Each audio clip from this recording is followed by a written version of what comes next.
Hello, it's Jane here, and I can't quite believe I'm saying this, but it's nearly the end of July. It's what I would call the height of summer, and even though the harvests aren't yet coming in thick and fast, or at least here they're not, we've had a huge amount of rain last week, interrupting this very, very humid hot spell that we've had, and what that means is everything's put on a huge amount of lush growth. So today I'm going to be taking a look at how we are going to tackle those growth spurts on the grapes in the greenhouse and the central apple tree, and just see what we can do to make it all manageable. But first of all, you might like this, we're going to travel back in time.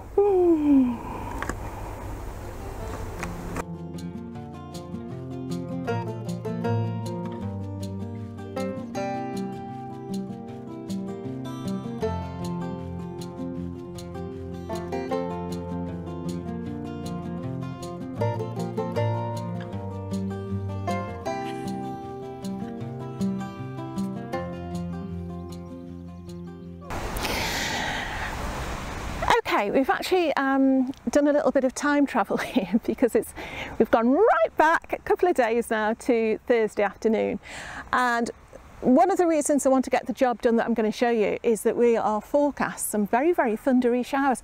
Hooray! And thunderstorms, double hooray! So I want to get this bed behind me sorted out. Yes, it needs sorting out. This is the bed that originally we put the broad beans in November, and I don't know if you ever followed the broad bean saga, but yeah, all but maybe one or two of them died. Basically what we think we did was the soil that we put them in was way too rich, because we'd topped it up with compost and manure, thinking it was really, really well rotted. But the famous saying goes, the lady in the garden centre who we talked to said, it's like giving a baby steak and chips. So yeah, the soil had been far too rich, and basically they just rotted. I keep saying basically, I'm going to try and stop doing that. So what we were left with then was a bit of ground that we needed to fill, so we popped in some early potatoes. We didn't pop in the weeds, they volunteered. And we've been helping ourselves to them, but as you can see now, they have completely died back. We've got Charlotte here. I think that was, one side's Mayan Gold or Mayan Gold, and one side is Sharps Express. I can't remember which, there will be labels in somewhere. So I want to try and get these up before we get too much more rain, and also just see what else is in here, because there's a leek there. I didn't put that in. There's another one behind me, look, I didn't put that in either. But we have got some broad beans at the end, and what looks like some volunteer tomatoes, but I think they're probably potatoes. So yeah, I'm going to do a little bit of a before and after and get this all cleared up before the rain comes. You can't see the sky, but it's very, very dark. Oh wow! Oh wow! Okay. Wow! Look at this.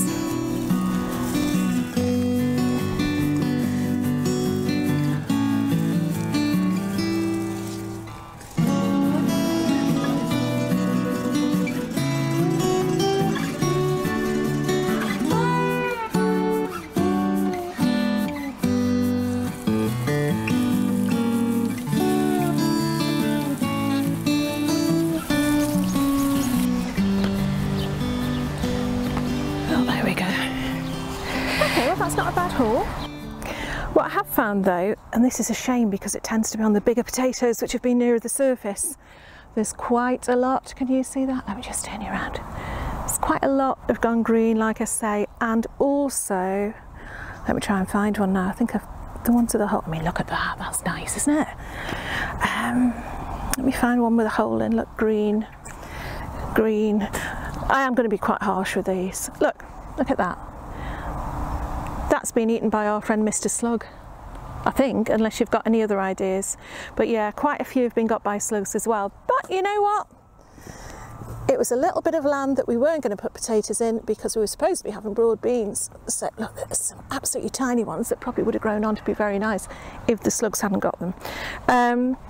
But yeah, we've got a few broad beans as well over here, which I'm also going to split and take home. But I think the rest of the sort is going to have to go on in the shed because it's just started to bucket down with rain. Aye, aye, aye.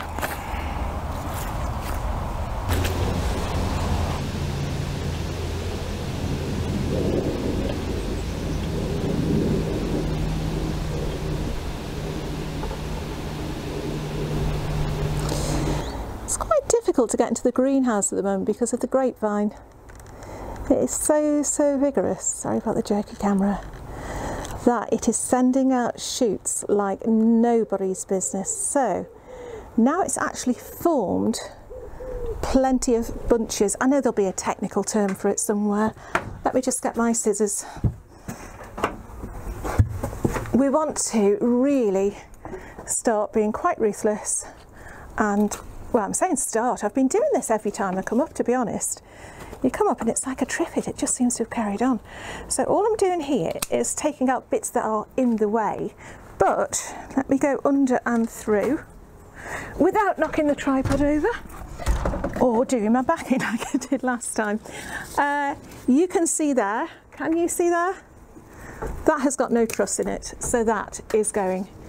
These actual bunches here, let me show you. We want to try and make sure that we're going to get as much air to them and light to them as possible. They've formed lovely bunches. I am taking these leaves off so you can see those. But yeah, it's time to start thinking about letting those ripen. Okay, coming through. I can't get through. I can't get through. I'm coming up and under the tripod. I'm here. It's no mean feat. I tell you, let me turn the camera around while I can. Wobbly. There we go. Okay, so what I'm doing, if I can just, I've actually cleared a load away already, but if I can show you, that's going. That, the trusses are there. That's going. Okay. So it's a little bit, I'm doing this off camera again, aren't I? Let me just get rid of this, it's right in front of the camera and then I might be able to see the screen. It's a little bit like people do with their tomatoes. You don't want any more new growth necessarily once your grapes have formed, because you want them to actually fill out. I think that's the thing anyway. So you can see here, if you think of, if you've got an apple tree or any sort of fruit tree, you get something called the June drop, which is where, you know, all the little fruits that aren't going to develop will naturally fall to the ground. Let me move this so I can see. Well, it's the same really with grapes. However, they do need a helping hand. Now you can see, I haven't thinned them as well as I meant to. Right, okay, I've got way too many grapes on there. But look, you can see that already it's got rid of a few grapes just by those going black. Can you see that? So I'm going to, in fact, I might be better off doing it with my hands with those ones. Yeah. So I'm getting rid of those because I don't want any sort of disease or dieback or anything. Oh, there goes one. And then you can see, I don't know if you can see, there's some absolutely tiny ones in there. So I'm just going in with my finger and getting rid of those. But, and I'm wondering whether to use my, no, you know what, I'm going to use my finger. We want each of these grapes to form a big, fat, juicy grape. And it's not going to do that if it's squashed together. Just like with your apples, if you're pruning your apples or trying to sort of help them swell up, you want to try and make sure you've only got a cluster of 2. Well, with these, obviously, you need more than 2, but I'm now creating more space for these to swell. So, and ones are falling off as I'm doing them. So, it's a time-consuming job. I remember when I first saw Monty Don doing this on Gardener's World, I thought, nah, I'm not going to be doing that. But actually, it makes such a difference because last year I did it on 1 or 2, and the grapes that I had from those bunches were absolutely delicious, where I keep looking at the wrong place, whereas the ones that hadn't thinned out, they were smaller, as they would be, but they were also more tart. I don't want a tart grape. I want a nice, sweet, juicy grape. So yeah, let me throw those scissors down there. There we are. I'm going to try and make sure now. I'm going to take the smaller ones off. This also gives you a chance to look through and see if there's any, for example, this would probably fall off anyway.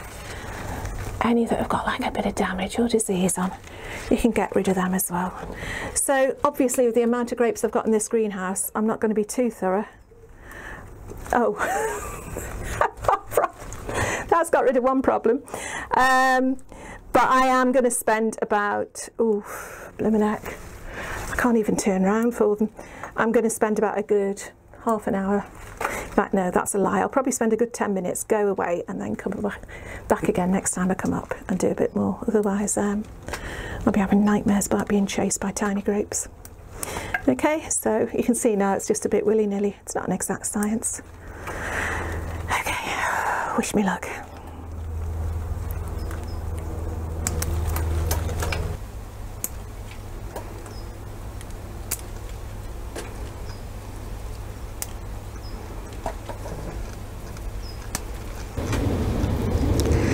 I planted these ladybird poppies, oh, back in March I think, and for a long time there wasn't anything at all. And I'd sort of forgotten them because I direct sown them, but look, they're starting to come. They're not exactly like I thought they'd be, to be honest, but how pretty are they? And it's one of these things, the more you look, the more you realise that there's little buds appearing all over the place. So yeah, really looking forward to seeing them in full bloom.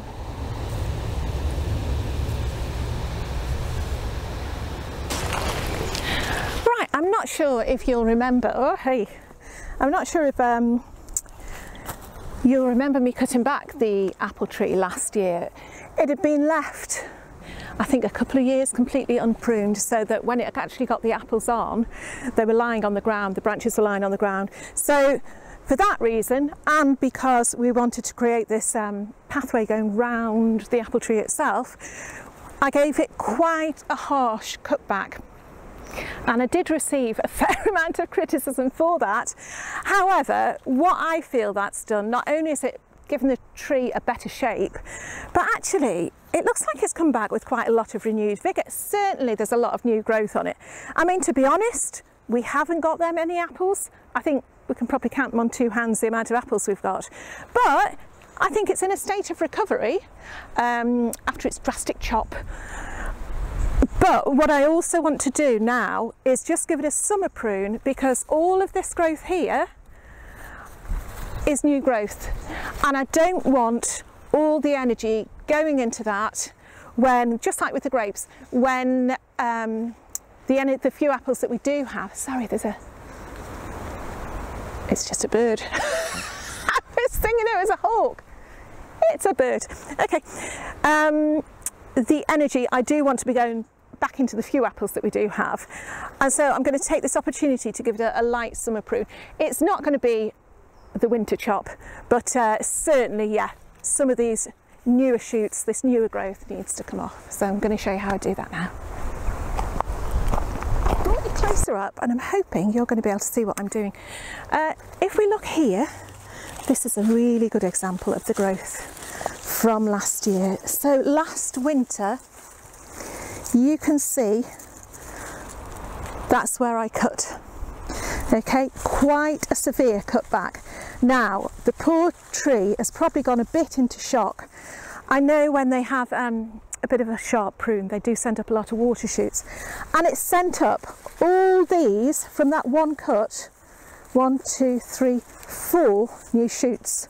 So what I want to do is cut them back. Now, I've got these only because they were to hand, not because I think the tree's shaking as I wield them now, but I just want to, it's probably not very good for showing you actually, I'm going to count. So I've got here, let's do it on this one, right, there's my original cut. I'm going to cut that back to, actually I'm going to cut it back to there, and I'm just going to work my way through. Again, not an exact science, it's not your winter prune where you want it to be. You're looking at the shape, etc. you're just trying to get rid of the, oopsie, the excess growth. So yeah, again, this is all coming up from that stem. Now, I appreciate there'll be those of you out there who've pruned apple trees when I was still knee-high to a grasshopper, but this is the way I've been told to do it, and this is the way I'm doing it. So, look, that one there, can you see this one? I'm quite a bit dangerous wielding loppers at the same time as trying to talk. That is where it was trimmed last year, the woodier growth, and then that is all the new growth there. So again, I'm just going to go in. Now, I noticed Cliff from Castle Hill Garden was doing something similar to this, and I trust Cliff beyond anybody else because he has just such a minefield of knowledge. So I'm sure he's not watching, but if you are, Cliff, I hope I'm not doing you a disservice. I'm now just going to go around, basically I'm just going to go around, I'm saying basically again, and just take off all these wibbly wobbly, slightly overgrown shoots, okay, and yeah, we'll see what it looks like afterwards.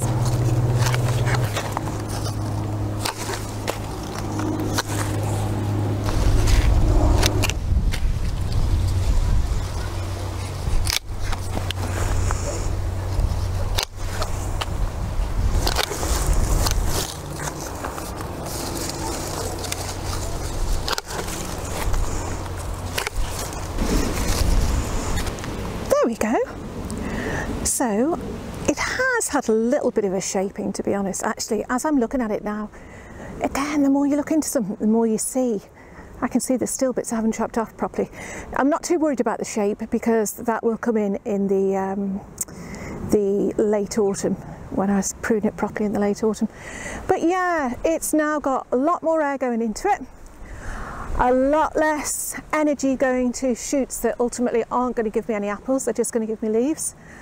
And also it will encourage the remaining branches to form spurs, lateral spurs, on which we'll get some fruit next year. So yeah, job well done. Now I've just got to clean it all up.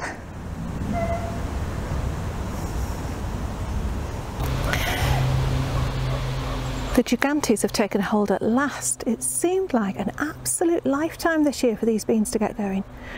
But yeah, we've started to get flowers.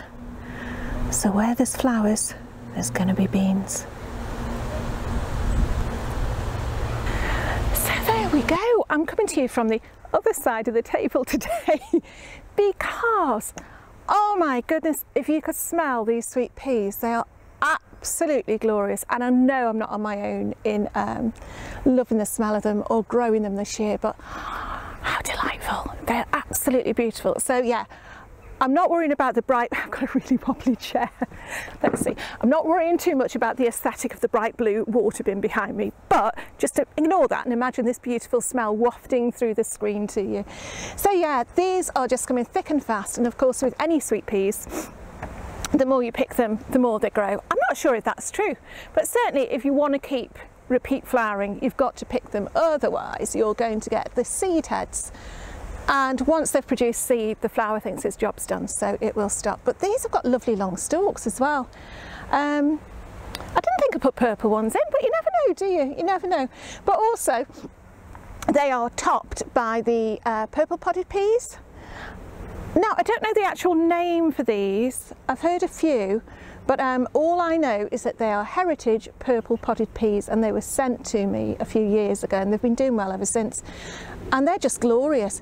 But somebody did point out on, I think I showed them a couple of videos ago, and somebody asked me to pass on, just be really, really careful if you're planting ornamentals in with your edibles, because if you get children coming along and they think, oh, there's some peas, I'm going to eat them, and they take off the wrong ones, they take off the sweet peas, they're going to be in some sort of trouble. So yeah, so do always beware, but as it is, I think we're quite safe here. I don't see Rocky picking any sweet peas. I don't know, maybe, unless he's got a Mrs. Rocky somewhere. Going up on one now. But yeah, Rocky's not with me today, but because of that, I had a really nice visit from Tiddles before, and I got quite teary because I haven't seen her for ages. But she makes herself known. If she knows, she has a little scout around from a distance, and she can tell she's thinking if Rocky's there, she's not going to come anywhere near. But yeah, as soon as she realises the coast is clear, she's up. It's like nothing's ever changed, you know. And so that was really nice. I wish I'd had my camera out, but I didn't. So yeah, so this just sitting here is just what I wanted it to be. I've got my night scented stock there, which comes into its own. I've got Nicotiana. I don't know if you can actually pick this up on screen. I've got some chamomile planted, which hopefully will just seed itself over the years. And yeah, it's just what I wanted. I wanted a screen here because we've got houses, well, a house over there. And so for their sake and for our sake, it's just quite nice to have a floral screen, but with the beauty of it being scented as well. And also being able to pick them as well. I want to pick a pea. I'm going to pick a pea. Hold on. That one feels nice. Right. Hi. Oh, look.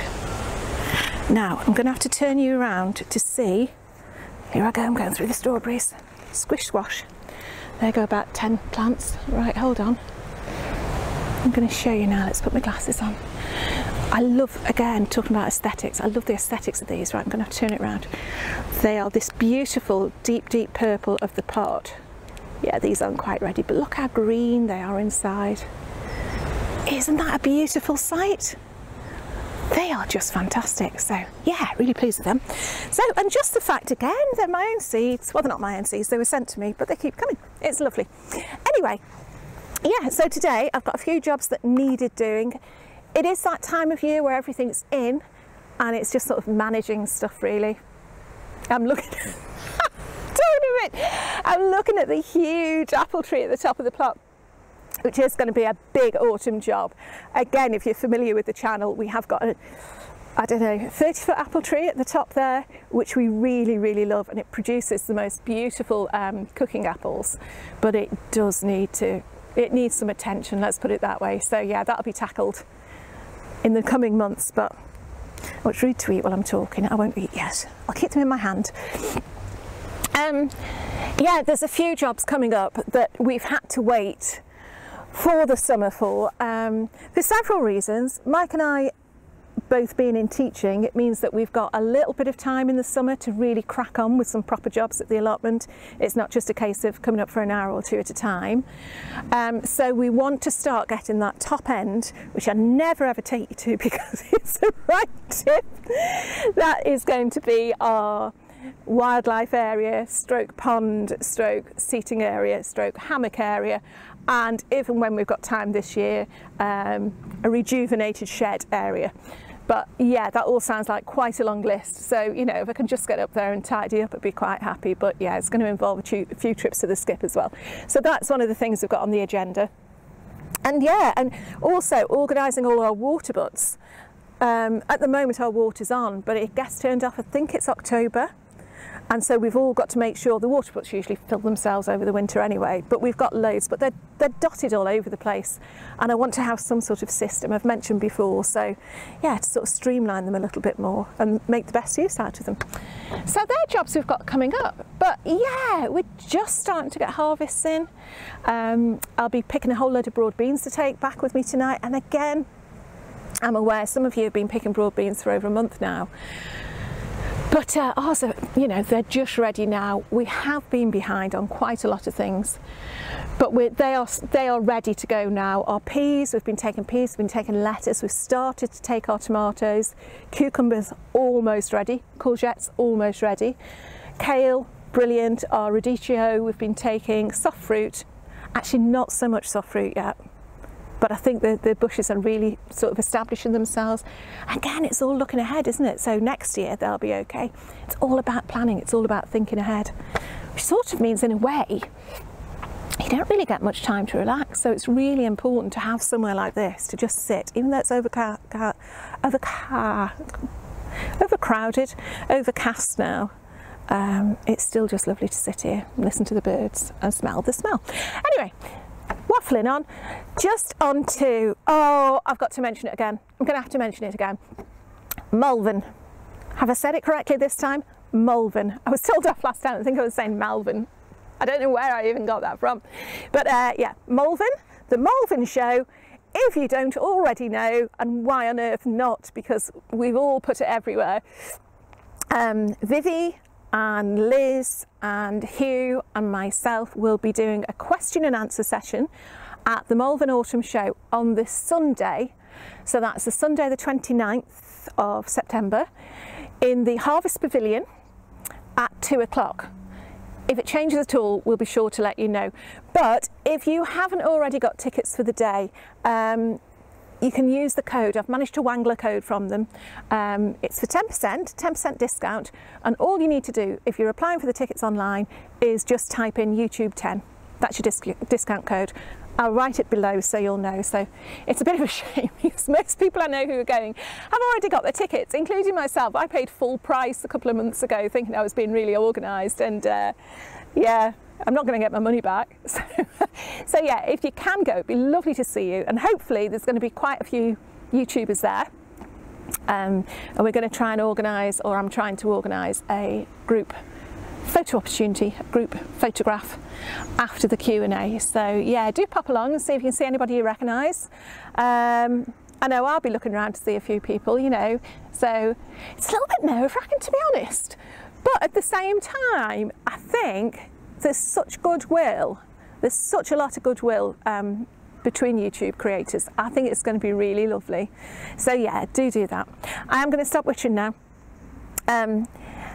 Come along to the Facebook group, have a little look, join in. Really lovely group. We've got some great people on there showing us how they're getting on and progressing with their allotments throughout the season, showing them what they do with their harvest and that sort of thing. So do come along. I do put pictures up on Instagram, and believe it or not, I've said this before, I don't waffle on there. I really try not to put too many words on there. I think maximum I've put 3 words on, so you might get purple peas or even purple podded peas if I'm feeling generous.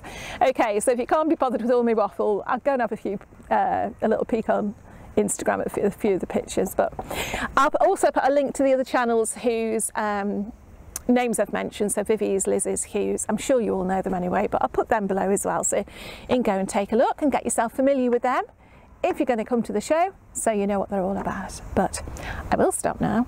We're due to have a really, really hot spell this week, so I think the main thing we're going to be concerned with is watering, in particular the greenhouse. So I'll make sure it's all topped up before I go. I'll pick my broad beans. I've ignored those apple cuttings that I've taken off, which is naughty, but I'm leaving them for now. I'm going to eat my peas and then I'm going to go home. Okay, so I hope you're having a lovely week wherever you are, and I'll see you again soon.